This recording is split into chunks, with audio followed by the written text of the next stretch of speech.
Beto, Samuel Adewunmi, Pagon, Killian Scott, and a Skrull named Virkus are ready for a mission when the episode begins.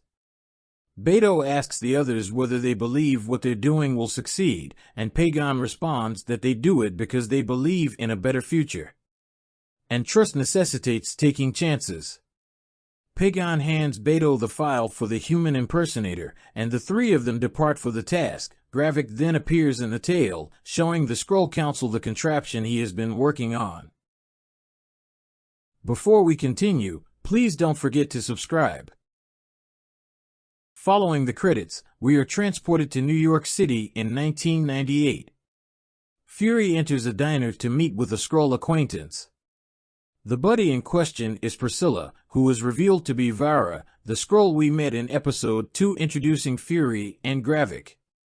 She hands Fury an envelope, claiming it will put Dreykov's men on their heels, a nod to General Dreykov of the Red Room, represented by Ray Winstone in Black Widow. Then we watch how Fury and Priscilla started dating over a cup of coffee. Back in the present, Fury prepares breakfast while watching TV analyst Chris Stearns, Christopher McDonald, who is a Skrull Council member in secret. Priscilla makes coffee, and they begin chatting about how long it has been since Fury has returned home. She wonders why Fury has returned after all this time. He informs her that he is now retired and is considering taking up a new hobby, vengeance. Fury inquires about Priscilla's contact with Gravik, hinting that he suspects her of being a member of the insurrection. She dodges the subject, and we learn from their dialogue that she survived the snap and mourned him until he reappeared in the blip. But instead of remaining with her, he chose to flee to space. She then receives a mysterious phone call. Priscilla tells Fury it's unimportant, but he still has his doubts. Back at New Skrullos, Gravik is becoming suspicious as well, waking Jaya, Emilia Clarke, and confronting her about how the cops discovered their safe haven. She informs him that Brogan, Ben Peel, has clearly snapped under torture. Gravik isn't so easily duped, but he lets it go for now. Gravik and Jaya fly to London the next day, where Gravik announces he will meet with Talos, Ben Mendelsohn, for a discussion concerning her. Gravik answers the call while on their route to the rendezvous point, saying, the UN plane will be at Neptune's coordinates, 2,200 hours. Gravik then appears in front of Talos at the London Portrait Museum, where he delivers a speech about generals and troops. They travel to a cafe, where Gravik provokes Talos and the older Skrull proposes an honor meeting, probably a Skrull trial by battle with knives.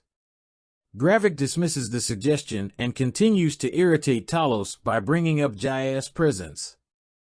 Talos strikes Gravik, only to have everyone else in the cafe reveal themselves to be Skrull rebels.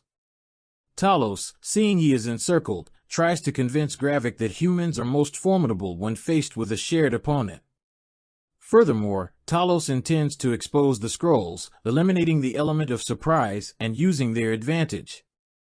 When Gravik brings up Jaya again, Talos stabs his hand with a dagger and chokes him, instructing the rebel general not to say his daughter's name again. He then walks away, leaving Gravik to sullenly mend his injured hand, using either normal Skrull healing or extremis. Outside, Jaya appears in the appearance of an elderly man and approaches Talos, handing him a phone and the specifics of the impending strike. Later, Fury finds Talos and informs him that he has a lead on a Skrull high up in the U.S. administration who is now in London, probably Rhodey. Talos is still irritated at Fury following their argument in Episode 2 and informs him that he no longer works for him. So, if Fury wants something, he must seek Talos' assistance.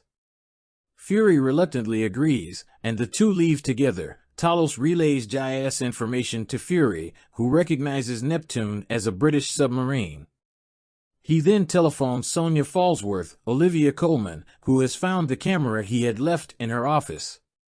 She chastises him for spying on her, but she nevertheless provides him the name and address of the submarine's commander, Commodore Robert Fairbanks, whom Fury refers to as Bob. Fury and Talos had another fight on the drive to Bob's house in Portsmouth over how Fury undervalues Talos' contributions. Talos tells Fury that he would not have become the world's top spy if it weren't for him and the other Skrulls. The connection between these two characters is once again a delight as they bicker like old friends. They arrive at Bob's house and penetrate it, with Talos leading the way and Fury murdering some Skrull guards before following. Talos informs Fury over the radio that he has kidnapped Bob, but it is Bob who has Talos at gunpoint and is attempting to lead Fury into a trap. Fury, on the other hand, has Bob's son and forces the rebel to release Talos. Fury realized it was a trap by the fact that Talos addressed him Nick, in Fury's words, "Nobody calls me Nick, Bob." At the same time, the submarine is positioning itself, and they have already received the order to fire on the UN flight, with Pagon undercover on the ship to ensure everything goes as planned. Fury and Talos question Bob as they prepare to shoot, but he refuses to give them the code to stop the mission. He also reveals that Gravik had approached Talos about a cooperation, which Talos declined. When Bob mentions Jaya, Talos shoots and kills him. With time running out, Talos summons Jaya and instructs her to get the code from the memories of the true Commodore Fairbanks. But in order to do so, she must reveal her identity. The code turns out to be Bob's son's name, and Talos manages to send the command in time to stop the strike, giving Fury a much-needed victory. The launch is called off, and Pagon is apprehended. Jaya flees New Skrullos now that her cover has been uncovered. Fury asks Talos why he didn't take Gravik's offer as he and Talos retrieve the deceased Skrull's body. Talos informs Fury that despite their 30-year friendship, Fury has never met him. He tells him that he isn't with Gravik because he is with Fury, demonstrating that despite everything Fury has done, Talos still believes in him. Gravik intercepts Jaya as she is about to leave the Skrull compound. In an unexpected twist, he confesses that the strike was a ruse to catch the traitor. Gravik then shoots Jaya, marking the second major death in the series after Maria Hill, Kobe Smulders. Back at the Fury mansion, Priscilla/Vera receives a note and departs, traveling to a bank to get a safe deposit box. It contains a gun. She then receives a call from an anonymous individual, who sounds eerily similar to Rhodey, revealing that she works for Gravik, exactly as Fury predicted.